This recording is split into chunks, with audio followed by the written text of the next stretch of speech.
안녕하십니까. 오늘도 미국 주식입니다. 최근 이더리움과 비트마인의 주가 흐름이 굉장히 안 좋은데요. 8월 고점과 비교했을 때 이더리움은 약 30%, 그리고 비트마인은 무려 45%가 하락했습니다. 시장을 압도하는 특별한 악재가 터졌다기보다는 시장의 전반적인 유동성 축소와 투자 심리가 얼어붙은 결과라고 생각합니다. 그런데 한국 시간으로 11월 7일, 8일입니다. 모두가 공포에 빠져 있을 때 우리의 돈나무 언니 캐시우드가 이끄는 아크인베스트가 이 폭락 중인 비트마인의 주식을 대량으로 아주 공격적으로 추가 매수했습니다. 종가 기준으로 약 1,100만 달러, 우리 돈으로 환산하면 160억 원에 달하는 상당한 규모의 의미 있는 매수였습니다. 이번 매수로 캐시우드가 보유한 비트마인의 총 가치는 약 3,700억 수준으로 불어났습니다. 이게 어느 정도냐면 캐시우드의 주요 ETF들에서 비트마인은 이제 전체 포트폴리오 비중 10위권의 핵심 자산이 되었다는 의미입니다. 여기서 우리는 가장 근본적인 질문에 부딪힐 수밖에 없습니다. 시장에서 비트마인은 실체가 없다, 단순한 도박이다라는 비판이 여전히 건재하고 주가는 고점 대비 반토막이 난 이 절망적인 시점에 캐시우드는 왜 하필 지금 130억 원이라는 큰 돈을 투입한 걸까요? 저는 캐시우드의 비트마인의 매수 근거를 얼마 전에 공개한 리서치 아티클, 일종의 투자 보고서에서 힌트를 찾았습니다. 제목부터가 사실상 선전포고나 다름없습니다. 특정 디지털 자산에게는 현물 ETF보다 DAT가 더 나은 포장지일 수 있다. 이 리포트가 바로 캐시우드가 3,700억 원을 투입한 투자 설계도이자 논리의 근거라고 저는 판단합니다.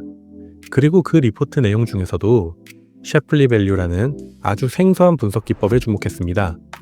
우리가 어떤 자산 관련 기업의 주가를 볼 때 가장 중요하게 보는 것이 무엇일까요? 당연히 그 기업이 보유한 자산의 가격입니다. 예를 들어 비트코인 현물 ETF라면 그 가치는 100% 비트코인의 가격 변동에만 묶여 있습니다. 비트코인 가격이 10% 오르면 ETF의 내재 가치도 정확히 10% 오르는 아주 단순한 구조죠. 그렇다면 비트마인 같은 이더리움 DAT도 마찬가지여야 할 겁니다. 주가 상승의 99%는 이더리움 가격이 결정해야 상식적이죠. 하지만 캐시우드는 다르게 판단하고 있습니다. 캐시우드는 비트마인의 주가 변동 요인을 분석하기 위해 셰플리 밸류 분해라는 분석 툴을 사용했습니다. 이름이 굉장히 학술적이고 복잡해 보이죠? 노벨 경제학상을 받은 게임 이론에서 나온 모델인데 이 낯선 용어에 겁먹으실 필요 없습니다. 아주 쉽게 말해서 비트마인의 주가가 이만큼 올랐는데 이 공로가 누구에게 몇 %나 있는지를 따져보는 일종의 성과 기여도 분석이라고 보시면 됩니다. 캐시우드는 이 주가 변동의 기여자를 크게 세 가지로 나누었습니다. 첫째, 이더리움의 가격 변화. 둘째, 주당 이더리움의 개수의 변화. 셋째, 내재 가치 프리미엄의 변화. 자, 상식대로라면 1번, 즉 이더리움의 가격이 주가 상승의 거의 모든 것을 설명해야 합니다. 하지만 캐시우드의 리포트가 지목한 가장 큰 공로자는 전혀 다른 곳에 있었습니다. 비트마인 주가 상승에 가장 크게 기여한 요인은 놀랍게도 2번, 주당 이더리움의 개수 변화였습니다. 리포트에 따르면 이 주당 이더리움의 증가 요인이 비트마인 주가 성과의 무려 60%를 차지하는 것으로 나타났습니다. 이더리움의 가격이 오른 것보다 비트마인이라는 회사가 스스로의 전략을 통해 주식 한 주당 보유한 이더리움의 개수를 늘려나가는 것이 주가를 끌어올린 더 강력한 동력이었다는 의미입니다. 이게 왜 ETF는 절대 못하는 일일까요?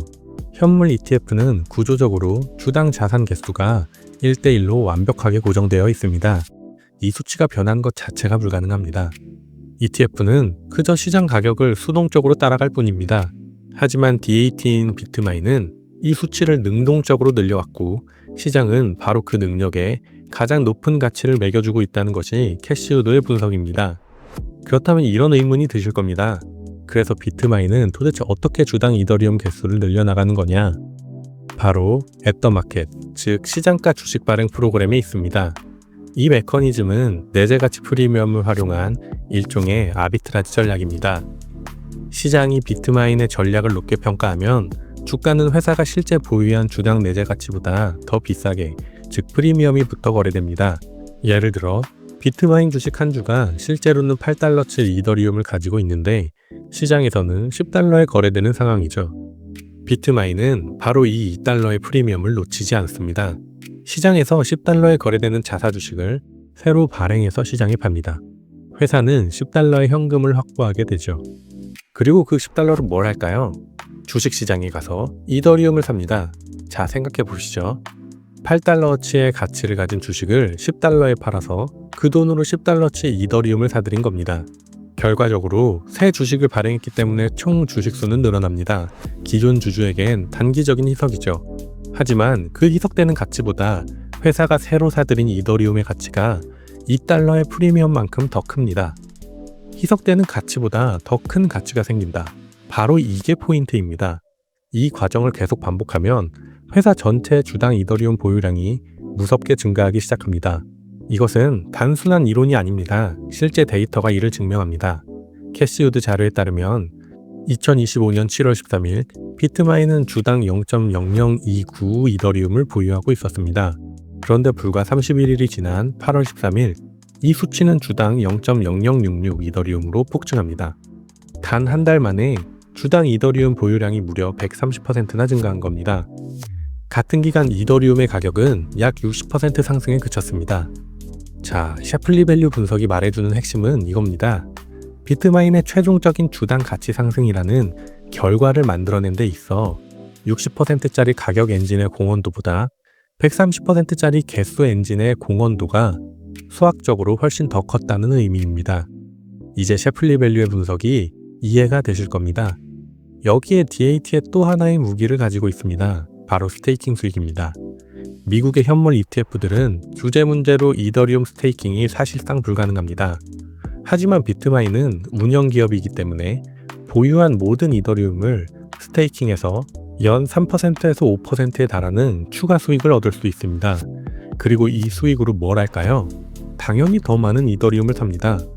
프리미엄을 이용한 ATM 발행과 스테이킹 수익을 통한 재투자라는 이 두 개의 강력한 엔진이 주당 이더리움을 복리로 쌓아 올리는 플라이휠 효과를 만들어내는 셈입니다. 결국 캐시우드가 셰플리 밸류라는 분석을 통해 우리에게 보여준 것은 명확합니다. 비트마인을 비롯한 DAT 기업들의 핵심 가치는 그들이 보유한 자산의 가격표에 있지 않습니다. 그보다는 이더리움 가격이 오르는 속도보다 더 빨리 이더리움을 축적할 수 있는 능력, 즉 자산 축적 벨러시티가 있다는 것입니다. 이것이 바로 자산을 수동적으로 담아두기만 하는 현물 ETF와 자산을 능동적으로 불려나가는 DAT를 가르는 결정적인 차이인 점입니다. 이 기업의 진짜 이야기는 얼마나 올랐는가가 아니라 얼마나 더 빨리 모으고 있는가에 달려 있습니다. 자, 이 설명을 듣고 나면 이런 의문이 생길 텐데요. 그렇다면 그 프리미엄이 사라지면 어떻게 되는가? 시장의 분위기가 바뀌고 투자 심리가 얼어붙어 주가가 실제 자산 가치보다 더 싸게 거래되는 할인 상태가 되면 어떻게 될까요? ATM 발행은 즉시 멈춰설 수밖에 없습니다. 프리미엄이 있을 때만 작동하는 전략이라면 그것은 반쪽짜리 전략에 불과한 것이 아닐까요? 하락장에서는 속수무책으로 당해야만 하는 걸까요?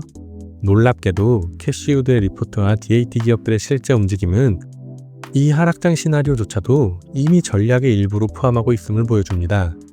자, 이제 DAT 모델의 완성형 전략, 즉 시장이 상승할 때와 하락할 때 모두 가치를 창출하도록 설계된 양방향 아비트라지에 대해서 설명해 보겠습니다. 시장이 비트마인을 비관적으로 봐서 주가가 내재 가치, 즉 실제 보유한 이더리움 가치보다도 싸게 거래되는 할인 상태가 되었다고 가정해 보겠습니다. 이때 비트마인이 가동하는 전략은 ATM 발행의 정반대입니다. 바로 자사주 환매입니다. 많은 분들이 자사주 환매라고 하면 단순히 주가를 방어하거나 부양하기 위한 주주 친화 정책 정도로 생각하기 쉽습니다. 하지만 이 DAT 모델에서 환매는 그런 감성적인 대응이 아닙니다. 이것은 ATM 발행과 완벽하게 대칭되는 또 하나의 냉철한 아비트라지 전략입니다. 자, 이제 하락장이라고 가정해 보겠습니다. 내재 가치가 10달러인 주식이 시장의 공포로 인해 8달러에 거래되고 있습니다. 20% 할인 상태죠. 이때 비트마인은 무엇을 할까요? 시장에 8달러째 이더리움을 매도해서 8달러에 거래되는 자사 주식 한 주를 사들입니다. 그리고 그 주식을 소각해버립니다. 포인트는 왜 이것이 이득이 되는가입니다. 환매를 하려면 돈이 드는데 그 돈은 어디서 나오는가? 바로 이 질문이 핵심입니다. 가장 현실적인 가정은 회사가 보유한 자산, 즉 이더리움의 일부를 팔아서 그 돈으로 자사주를 되사는 것입니다. 자산을 파는다고 어떻게 가치가 올라간다는 걸까 싶으실 텐데 바로 여기에 아비트라지의 묘미가 있습니다. 이것은 숫자로 증명할 수 있습니다. 아주 간단한 예시를 들어보겠습니다. 비트마인의 총 이더리움 보유량이 1000이더이고 총 발행 주식수가 100주라고 가정해 보겠습니다. 현재 한 주당 이더리움의 내재 가치는 이더리움 보유량 1000 나누기 주식수 100을 해서 12더가 됩니다. 즉 비트마인 한 주의 진짜 가치가 12더라는 의미입니다. 그런데 시장이 공포에 빠져 주가가 내재 가치 대비 20% 할인되어 거래되고 있다고 가정해 보겠습니다. 즉 시장에서는 이 주식 한 주를 진짜 가치인 12더가 아니라 20% 할인된 8이더의 가치에 내다 팔고 있는 겁니다. 회사는 이 기회를 놓치지 않고 10%의 주식, 즉 10주를 시장에서 판매하기로 결정합니다. 시장에서 이 10주를 사려면 얼마가 필요할까요? 한 주당 시장 가격 8이더 곱하기 10주, 총 82더가 필요합니다. 회사는 이 82더를 마련하기 위해 자신이 보유한 1000이더 중 82더를 시장에 매도합니다. 그리고 그 돈으로 즉시 주식 10주를 사들여 소각해버립니다. 자, 이제 회사의 재무상태표를 다시 계산해보죠. 총 이더 보유량은 1000이더에서 82더를 팔았으니 922더가 남습니다. 총 발행 주식수는 100주에서 10주를 소각했으니 90주가 남습니다. 그렇다면 새로운 한 주당 이더리움은 몇 개일까요? 총 이더리움 보유량 920 나누기 비트마인 총 주식수 90을 해서 대략 10.22 이더가 나옵니다. 보세요. 놀라운 결과입니다. 회사가 분명히 자신의 자산을 팔았음에도 불구하고, 즉 분자인 총 이더 보유량이 줄어들었음에도 불구하고 남아있는 주주 1인당 몫인 주당 이더는 10.22개로 오히려 증가했습니다. 이것이 어떻게 가능했을까요? 핵심은 간단합니다. 회사는 100이더의 가치가 걸린 주식 10주를 되사오기 위해 단 82더만 지불했습니다. 이 거래 한 번으로 22더만큼의 가치를 사실상 공짜로 얻어낸 셈이며 그 이득이 남아있는 90주의 주주들에게 고스란히 재분배된 것입니다. 이제 이 DAT 모델의 전체 그림이 보이실 겁니다. 이것은 상승장과 하락장, 시장의 비효율성, 그 자체를 먹고 사는 하나의 완성된 시스템입니다. 시장이 과열되어 프리미엄이 발생하면 비싼 값의 주식을 발행해서 그 돈으로 더 많은 이더를 사들여 주당 이더를 증가시킵니다. 시장이 공포에 빠져 할인이 발생하면 싼 값을 지불하고 주식을 환매해서 총 주식수를 줄여 주당 이더를 증가시킵니다. 이것이 바로 양방향 아비트라지 전략입니다.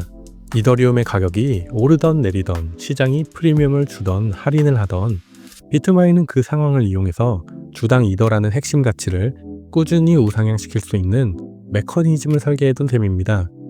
최근 7개 이상의 DAT 기업들이 실제로 주가가 할인 상태에 빠지자 일제히 자사주 환매 프로그램을 발표하며 주가를 방어하고 가치를 끌어올린 사례들은 이 전략이 이론이 아닌 실전임을 증명합니다. 물론 이 모든 전략이 완벽하다는 의미는 아닙니다. 캐시우드의 리포트 역시 여러 가지 리스크를 명확하게 명시하고 있습니다. 가장 결정적인 리스크는 유동성 리스크입니다.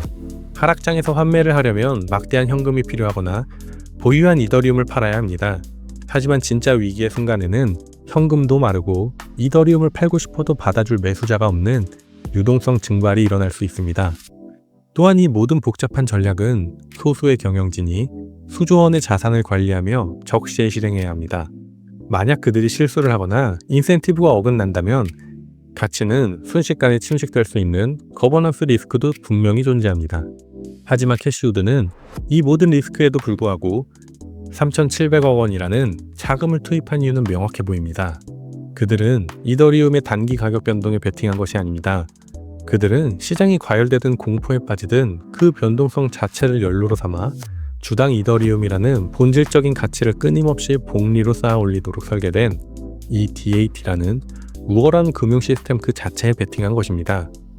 이 기업의 진짜 이야기는 할인과 프리미엄 사이의 틈을 공략하는 이제 막 시작된 거대한 아비트라지 전략 그 자체입니다.